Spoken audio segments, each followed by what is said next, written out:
সরকারি দল এনএসএফ এর প্রচন্ড তাণ্ডব এবং ওই সময়ে হলের ভিপিজিএসরা পালাক্রমে ডাকসুর ভিপিজিএস হতেন। আগে থেকেই জানা যেত যে কোন হলের ভিপি ডাকসুর ভিপি হবে, কোন হলের জিএস ডাকসুর জিএস হবে।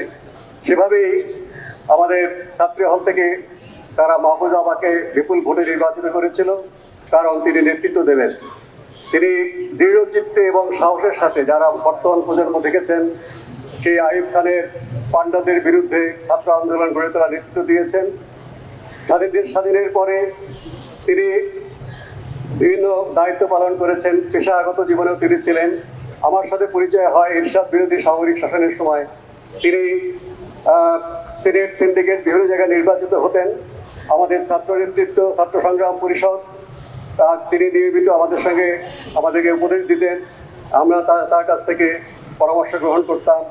তিনি সবসময় যেটা বলতেন যে ঐক্যবদ্ধ থাকতে হবে, ঐক্যবদ্ধতা ছাড়া স্বৈরাচারকে হটানো যাবে না। এবং এরশাদের পতনের পরে এরপরে যুদ্ধাপরাধীদের বিচারের দাবিতে যে আন্দোলন, সেই আন্দোলনে তিনি নেতৃত্বের ভূমিকায় ছিলেন। তখন আমরা একসাথে কাজ করেছি।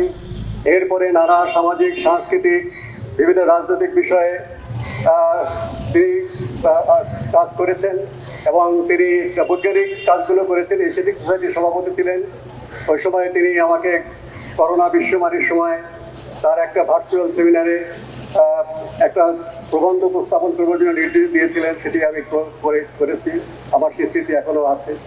তবে আশা করব বর্তমান প্রজন্ম, 24শে গণঅভ্যুত্থান উত্তর প্রজন্ম, যারা সংগ্রামের ধারাবাহিকতা বহন করছেন, মাহফুজা খানমের মতো সাহস নিয়ে ভবিষ্যতে বিশেষ করে নারী সমাজ যারা এখানে আছেন, ছাত্র এবং ছাত্রী উভয়ই, বিশেষ করে ছাত্রীদেরকে আহ্বান জানাবো, মাহফুজা খানমের হাত ধরে তিনি যেভাবে সমস্ত ছাত্রদের নেত্রী হয়েছিলেন, গোটা জাতি তার ছাত্র সমাজের নেতৃত্ব দিয়েছিলেন। ভবিষ্যৎ প্রজন্ম, বর্তমান প্রজন্ম যেন তার ধারাবাহিকতায় মহান মুক্তিযুদ্ধ, 90-এর গণঅভ্যুত্থান, 24শে জুলাই গণঅভ্যুত্থানের ধারাবাহিকতায় নতুন ইতিহাস রচনা করতে এগিয়ে যাবে, সেই আশা রেখেই মাহফুজা আবার প্রতি আমার আবারও শ্রদ্ধা জানিয়ে শেষ করছি। ধন্যবাদ।